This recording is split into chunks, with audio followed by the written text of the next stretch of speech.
auction liquor licenses, a total of 579 liquor licenses. ಕೋಟಿ ರೂಪಾಯಿ ಮೌಲ್ಯದ ಎಣ್ಣೆ ಸೇಲ್ ಆಗಿದೆ ಅಂತ ರಾಜ್ಯಾದ್ಯಂತ ನಿನ್ನೆ ಒಂದೇ ದಿನ. ಇದೇ ರೀಸನ್ ಇಂದಾಗಿ 30% ಅಷ್ಟು ಸೆಲ್ಲಿಂಗ್ ಕಮ್ಮಿ ಆಗಿದೆ ಅಂತ. ಇನ್ನೊಬ್ರು ಯಾರೋ ಎಣ್ಣೆ ಹುಡ್ಕೊಂಡು ಇದ್ರಲ್ಲೇನೆ ಮೆಟ್ರೋದಲ್ಲೇನೋ ಮೂತ್ರ ವಿಸರ್ಜನೆ ಮಾಡ್ಕೊಂಡ್ಬಿಟ್ಟಿದ್ರಂತ. ಯಾಕ್ರಪ್ಪ ಹಿಂಗ್ ಮಾಡ್ತೀರಾ? ಎಲ್ಲರಿಗೂ ನಮಸ್ಕಾರ. ಡಿಸೆಂಬರ್ 31 ಬೆಂಗಳೂರಲ್ಲಿ ಜನರೆಲ್ಲ ಸೆಲೆಬ್ರೇಟ್ ಮಾಡ್ತಿದ್ರು. ಪಾರ್ಟಿ, ಮ್ಯೂಸಿಕ್, ಫುಡ್, ಡ್ರಿಂಕ್ಸ್ ಈ ತರ ಎಲ್ಲ ಇತ್ತು. As the world welcomed 2025, Bengaluru partied like never before. The celebration ಇದೇ ತರ ಒಂದು ಶಾಕಿಂಗ್ ಫ್ಯಾಕ್ಟ್ ಕೂಡ ಇದೆ. ಒಂದೇ ದಿನದಲ್ಲಿ ಬೆಂಗಳೂರಲ್ಲಿ ಮಾತ್ರನೇ 308 ಕೋಟಿ ಲಿಕ್ಕರ್ ಮಾರಾಟ ಆಗಿದೆ. ನೆಕ್ಸ್ಟ್ 4 ದಿನದಲ್ಲೇ ಅದು 716 ಕೋಟಿ ಆಗಿದೆ. ಇವತ್ತು ನಾನು ನಿಮ್ಮನ್ನ ಒಂದು ಸಿಂಪಲ್ ಕ್ವಶನ್ ಕೇಳಕ್ಕೆ ಇಷ್ಟಪಡ್ತೀನಿ. ಈ ಸೆಲೆಬ್ರೇಷನ್ ಇಂದ ಯಾರೆಲ್ಲ ಕಾಸು ಮಾಡಿದ್ರು, ಯಾರೆಲ್ಲ ಕಾಸು ಕಳ್ಕೊಂಡ್ರು? ಡಿಸೆಂಬರ್ 28 ಮತ್ತು ಡಿಸೆಂಬರ್ 31, 2024 ನಡುವೆ ಒಂದು ದೊಡ್ಡ ಘಟನೆ ಒಂದು ನಡೆದಿದೆ. ಬೆಂಗಳೂರಿನ 7300 ಲಿಕ್ಕರ್ ಶಾಪ್ಸ್ ಇಂದ 11 ಲಕ್ಷ ಲಿಕ್ಕರ್ ಬಾಟಲ್ ಸೆಲ್ ಆಗಿದೆ. 7 ಲಕ್ಷವರೆಗೂ ಬಿಯರ್ ಬಾಟಲ್ ಸೆಲ್ ಆಗಿದೆ. ಅಂದ್ರೆ 4 ದಿನದಲ್ಲಿ 18 ಲಕ್ಷ ಬಾಟಲ್ ಸೆಲ್ ಆಗಿದೆ. ಇಂದ ಗವರ್ಮೆಂಟ್ ಬಂದಿದ್ದ ರೆವೆನ್ಯೂ ಎಷ್ಟು ಗೊತ್ತಾ? 716 ಕೋಟಿ ರೂಪಾಯಿ. ಇದು ಎಷ್ಟು ದೊಡ್ಡ ಅಮೌಂಟ್ ಅಂದ್ರೆ ಈ ಅಮೌಂಟ್ ಇಟ್ಕೊಂಡು 143 ಹೊಸ ಸ್ಕೂಲ್ಸ್ ನ ಕಟ್ಬೋದಾಗಿತ್ತು. ಅಲ್ಲದೆ 50,000 ಗವರ್ಮೆಂಟ್ ಎಂಪ್ಲಾಯೀಸ್ ನ ಹೈರ್ ಮಾಡ್ಕೊಬೋದಾಗಿತ್ತು. ಅಷ್ಟು ದೊಡ್ಡ ಅಮೌಂಟ್ ಇದು.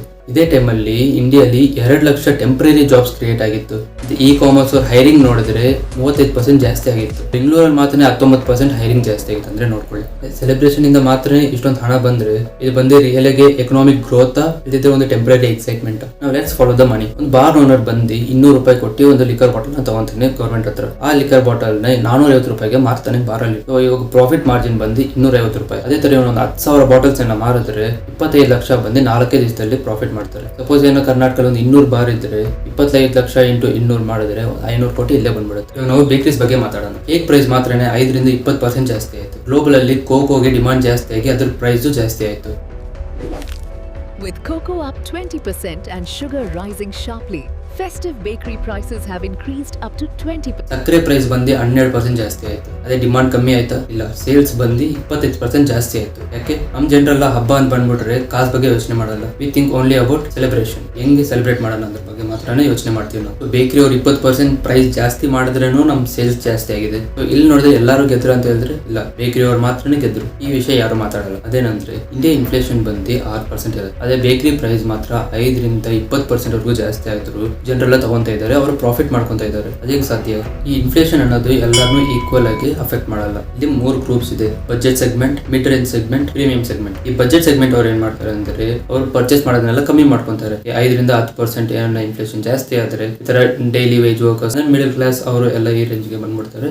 ಇವರೆಲ್ಲ ಅವರು ತಗೊಳ್ಳೋದನ್ನ ಬಂದು ಕಮ್ಮಿ ಮಾಡ್ಕೊಂತಾರೆ. 10 kg ಗೋಧಿ ತಗೊಳ್ಳೋ ಜಾಗದಲ್ಲಿ ಒಂದು 7 kg 8 kg ಹತ್ರ ತಗೊಳ್ತಾರೆ, ಕಮ್ಮಿ ಮಾಡ್ಕೊಂತಾರೆ. ಈ ಮಿಡ್ ರೇಂಜ್ ಬಯರ್ಸ್ ಬಂದು ಅವ್ರ ಗ್ರೋತ್ ಬಂದು ನಾರ್ಮಲ್ ಆಗಿರುತ್ತೆ. ಅವರು ಸ್ಲೋ ಅಡ್ಜಸ್ಟ್ ಆಗೋಗ್ತಾರೆ ಆ ಪ್ರೈಸ್ ಗೆಲ್ಲ. ಇನ್ಫ್ಲೇಷನ್ ಜಾಸ್ತಿ ಆದ್ರೆ ಪ್ರೈಸ್ ಜಾಸ್ತಿ ಆದ್ರೆ ಅಡ್ಜಸ್ಟ್ ಆಗೋಗ್ತಾರೆ. ಈ ಪ್ರೀಮಿಯಂ ಬಯರ್ಸ್ ಬಂದು ನೀವು ಎಷ್ಟೇ ಪ್ರೈಸ್ ಜಾಸ್ತಿ ಇಟ್ರು ಅವ್ರ ಕೇರೆ ಮಾಡಲ್ಲ. ನೀವು ಎಷ್ಟು ಜಾಸ್ತಿ ಮಾಡಿದ್ರು ತಗೊಂತಾರೆ. ಸಪೋಸ್ ಕೇಕ್ ಪ್ರೈಸ್ ಏನೋ 1500 ಇದ್ರೆ ಅದನ್ನ 2000 ಏನೋ ಮಾಡಿದ್ರೆ ಅವ್ರು ತಗೊಂತಾರೆ ಅದನ್ನ. ಇದೇ ತರನೇ ಈ ಪ್ರೀಮಿಯಂ ಬಯರ್ಸ್ ನ ಟಾರ್ಗೆಟ್ ಮಾಡಿ ಲಿಕರ್ ಕಂಪನೀಸ್ ಪ್ರಾಫಿಟ್ ಕೂಡ 4ರಿಂದ 5% ಬಂದು ಗ್ರೋ ಆಗ್ತಾ ಇದೆ ಇನ್ಫ್ಲೇಷನ್ ಜೊತೆಯಲ್ಲಿ. ಈ ಇನ್ಫ್ಲೇಷನ್ ಬಂದು ರಿಯಲ್ ಆಗಿ ಒಂದು ಪ್ರಾಬ್ಲಮ್. ಇಲ್ಲ, ದುಡ್ಡು ಕಮ್ಮಿ ಇರೋ ಜನರನ್ನ ಮಾತ್ರ ಎಫೆಕ್ಟ್ ಮಾಡುತ್ತಾ ಇದೆ. ಈ ಹಬ್ಬಗಳ ಟೈಮ್ ಅಲ್ಲಿ ನಾವು ಎಷ್ಟು ವೇಸ್ಟ್ ನ ಪ್ರೊಡ್ಯೂಸ್ ಮಾಡ್ತೀವಿ ಅಂತ ಯಾವ್ದನ್ನ ಯೋಚನೆ ಮಾಡಿದ್ದೀರಾ? ಒಂದೇ ದಿನದಲ್ಲಿ 2ರಿಂದ 3 ಲಕ್ಷ ಟನ್ ವೇಸ್ಟ್ ನ ಪ್ರೊಡ್ಯೂಸ್ ಮಾಡ್ತೀವಿ. ಅಂದ್ರೆ 3 ದಿನದಲ್ಲಿ 9 ಲಕ್ಷ ಟನ್ ವೇಸ್ಟ್ ನ ಪ್ರೊಡ್ಯೂಸ್ ಮಾಡ್ತಾ ಇದೀವಿ. ಇದರಲ್ಲಿ 20% ವೇಸ್ಟ್ ನ ಬೆಂಕಿ ಇಟ್ಟು ಸುಡ್ತಾ ಇದ್ದಾರೆ. ಸಪೋಸ್ ಏನ ಪ್ಲಾಸ್ಟಿಕ್ ಏನ ಬರ್ನ್ ಮಾಡಂಗಿದ್ರೆ 1 ton plastic 3 ton CO2 produce ಆಗುತ್ತೆ. ಇದರಿಂದ ಆಗೋದೇನು ಗೊತ್ತಾ? ಲ್ಯಾಂಡ್ ಪೊಲ್ಯೂಷನ್ ಆಗುತ್ತೆ, ಏರ್ ಪೊಲ್ಯೂಷನ್ ಆಗುತ್ತೆ, ವಾಟರ್ ಪೊಲ್ಯೂಷನ್ ಆಗುತ್ತೆ. ಇದ್ರ ಬಗ್ಗೆ ಇನ್ನೂ ಜಾಸ್ತಿ ತಿಳ್ಕೊಬೇಕಂದ್ರೆ ಮುಂಚಿನ ವಿಡಿಯೋ ನೋಡಿ, ಇನ್ನೂ ಚೆನ್ನಾಗಿ ಆಗುತ್ತೆ. ಇದೇ ಟೈಮಲ್ಲಿ ಇ ಕಾಮರ್ಸ್ ಗ್ರೋತ್ ನೋಡಂಗಿದ್ರೆ 24% ಬೆಳೆಯುತ್ತೆ 2024 ಅಲ್ಲಿ. ಇದರಿಂದ ಆಗಿದ ರಿಸಲ್ಟ್ ಏನ್ ಗೊತ್ತಾ? ಈ ಸಣ್ಣ ಪುಟ್ಟ ಅಂಗಡಿಗಳಿಗೆ ಹೋಗೋ ಜನರು ಬಂದು ನಿಂತೋದ್ರು. ನಾವು ಮುಂಚೆ ಮಾತಾಡ್ದಂಗೆ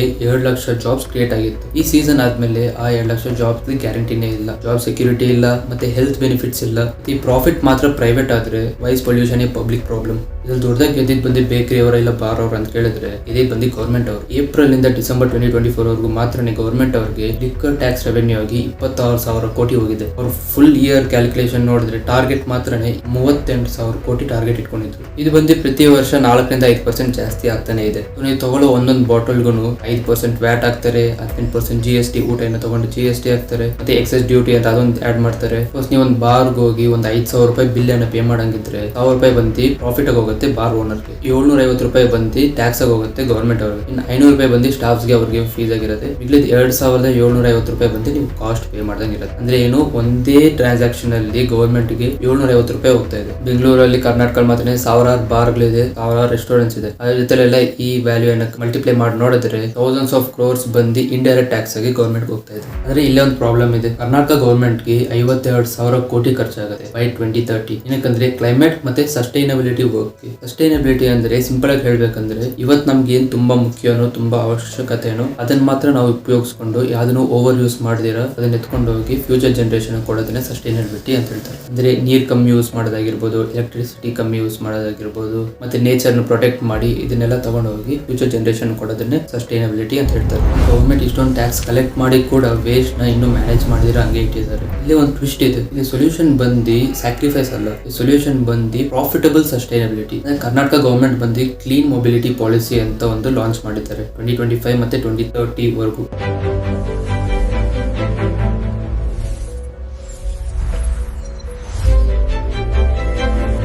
ಗವರ್ಮೆಂಟ್ ಏನೇನು ಟಾರ್ಗೆಟ್ ಮಾಡ್ತಾ ಇದಾರೆ ಅಂದ್ರೆ 50,000 ಕೋಟಿ ಬಂದು ಇನ್ವೆಸ್ಟ್ ಮಾಡ್ತಾ ಇದ್ದಾರೆ ಈ ಕ್ಲೀನ್ ಮೊಬಿಲಿಟಿಗೆ. ಎಲೆಕ್ಟ್ರಿಕ್ ವೆಹಿಕಲ್ಸ್ ನೆಲ್ಲ ಜಾಸ್ತಿ ಪುಷ್ ಮಾಡ್ತಾ ಇದ್ದಾರೆ. ಅಂದ್ರೆ ಅದತ್ರ 1 lakh ಗ್ರೀನ್ ಜಾಬ್ಸ್ ಬಂದು ಕ್ರಿಯೇಟ್ ಮಾಡ್ಕೊಟ್ಟಿದ್ದಾರೆ. ಅಂದ್ರೆ ಕರ್ನಾಟಕ ಮಾತ್ರನೇ 2.5 ಲಕ್ಷ EVs ಬಂದು ಆಲ್ರೆಡಿ ರೋಡ್ ಅಲ್ಲಿ ಇದೆ. ಮತ್ತೆ 5,400 ಚಾರ್ಜಿಂಗ್ ಪಾಯಿಂಟ್ಸ್ ಕೂಡ ಅರೇಂಜ್ ಮಾಡ್ಕೊಟ್ಟಿದ್ದಾರೆ. ಈಗಿನ ಆಂಟರ್ಪ್ರೆನ್ಯೂರ್ಸ್ ಎಲ್ಲ ಝೀರೋ ವೇಸ್ಟ್ ಸೆಲೆಬ್ರೇಷನ್ ಅನ್ನೋ ಒಂದು ಥೀಮ್ ಇಟ್ಕೊಂಡು ಒಂದು ಬಿಸ್ನೆಸ್ ನ ಬಿಲ್ಡ್ ಮಾಡ್ತಾ ಇದ್ದಾರೆ. ಅದು ಬ್ಯಾಂಬೋ ಡೆಕೋರೇಷನ್ ಆಗಿರ್ಬೋದು, ಪ್ಲಾಸ್ಟಿಕ್ ಅಲ್ಲಿ ಯೂಸ್ ಮಾಡಿ ಡೆಕೋರೇಟ್ ಮಾಡಿದ್ರೆ, ಬ್ಯಾಂಬೋ ಯೂಸ್ ಮಾಡಿ ಡೆಕೋರೇಟ್ ಮಾಡಿದ್ರೆ ಅದು ನೇಚರ್ಗೆ ತುಂಬಾ ಒಳ್ಳೇದಾಗುತ್ತೆ. ರೀಯೂಸಬಲ್ ಪ್ಯಾಕಿಂಗ್ ಬಗ್ಗೆ ಕೂಡ ಜಾಸ್ತಿ ಫೋಕಸ್ ಮಾಡ್ತಿದ್ದಾರೆ.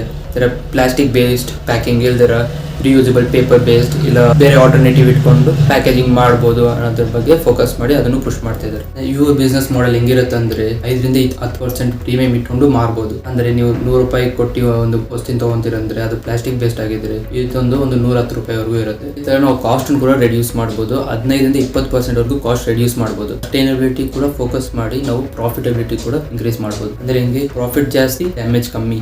ನಿಮ್ಗೆ ಏನ್ ಅನ್ಸುತ್ತೆ, ನಾವು ಫ್ಯೂಚರ್ ಅಲ್ಲಿ ಪ್ರಾಫಿಟಬಲ್ ಆಗೂ ಇರ್ಬೋದು ಮತ್ತೆ ರೆಸ್ಪಾನ್ಸಿಬಲ್ ಇರಬಹುದು ಅನ್ಸುತ್ತೆ. ನಾವು ವಿಡಿಯೋದಲ್ಲಿ ಇವಾಗವರೆಗೂ ಮಾತಾಡಿದ್ದೆಲ್ಲ ಒಂದೇ ನಿಮಿಷದಲ್ಲಿ ಹೇಳ್ಬೇಕಂದ್ರೆ ಗವರ್ಮೆಂಟ್ ಹೆಂಗೆ 4 ದಿವಸದಲ್ಲಿ 716 ಕೋಟಿ ಸಂಪಾದಿಸ್ತು, ಮತ್ತೆ 26,600 ಕೋಟಿ ದಿಕ್ಕ ಟ್ಯಾಕ್ಸ್ ರೆವೆನ್ಯೂ ಹೆಂಗ್ ಕಲೆಕ್ಟ್ ಮಾಡ್ತಾರೆ, ಅದನ್ನ ಹೆಂಗ್ ಯೂಸ್ ಮಾಡ್ತಾರೆ, ಇದೇ ಟೈಮಲ್ಲಿ ಎಷ್ಟು ವೇಸ್ಟ್ ಪ್ರೊಡ್ಯೂಸ್ ಮಾಡ್ತಿದ್ದಾರೆ ಅನ್ನೋದ್ರ ಬಗ್ಗೆ ನಾವು ಜಾಸ್ತಿ ಮಾತಾಡಿದ್ರಿ. ಈ ವಿಡಿಯೋ ಬಂದು ಸೆಲೆಬ್ರೇಷನ್ ಬಗ್ಗೆ ಎಲ್ಲ ಮಾತಾಡಿದ್ ನಾವು ಹೆಂಗ್ ಸೆಲೆಬ್ರೇಟ್ ಮಾಡ್ಬೋದು ಅನ್ನೋದ್ರ ಬಗ್ಗೆ ಮಾತಾಡ್ತಾ ಇದ್ವಿ. ಫ್ಯೂಚರ್ ಅಲ್ಲಿ ನೋಡಂಗಿದ್ರೆ ನೀವು ಎಷ್ಟು ಗ್ರ್ಯಾಂಡ್ ಆಗಿ ಸೆಲೆಬ್ರೇಟ್ ಮಾಡ್ತೀರಾ ಅನ್ನೋದನ್ನ ಇಟ್ಕೊಂಡಾಗ ನಿಮ್ಗೆ ರೆಸ್ಪೆಕ್ಟ್ ಸಿಗೋದು. ಎಷ್ಟು ಸ್ಮಾರ್ಟ್ ಆಗಿ ಥಿಂಕ್ ಮಾಡಿ, ಎಷ್ಟು ಸಸ್ಟೈನಬಿಲಿಟಿ ಬಗ್ಗೆ ಎಷ್ಟು ಫೋಕಸ್ ಮಾಡಿ, ನೇಚರ್ ಬಗ್ಗೆ ತಲೆಯಲ್ಲಿ ಇಟ್ಕೊಂಡು ಹಿಂಗ್ ಸೆಲೆಬ್ರೇಟ್ ಮಾಡ್ತೀರಾ ಅದನ್ನ ನೋಡಿ ಜನರು ನಿಮ್ಮನ್ನ ರೆಸ್ಪೆಕ್ಟ್ ಮಾಡೋದು. ಈ ವಿಡಿಯೋನ ನಿಮ್ಗೆ ಇಷ್ಟ ಆಗಿದೆ, ನಾಲೆಜಬಲ್ ಅನ್ಸಿದ್ರೆ ಸಬ್ಸ್ಕ್ರೈಬ್ ಮಾಡಿ, ಲೈಕ್ ಮಾಡಿ, ಶೇರ್ ಮಾಡಿ, ಮುಂದಿನ ವಿಡಿಯೋಸ್ಗೂ ಸಪೋರ್ಟ್ ಮಾಡಿ. ನಮಸ್ಕಾರ, ಥ್ಯಾಂಕ್ ಯು ಸೋ ಮಚ್.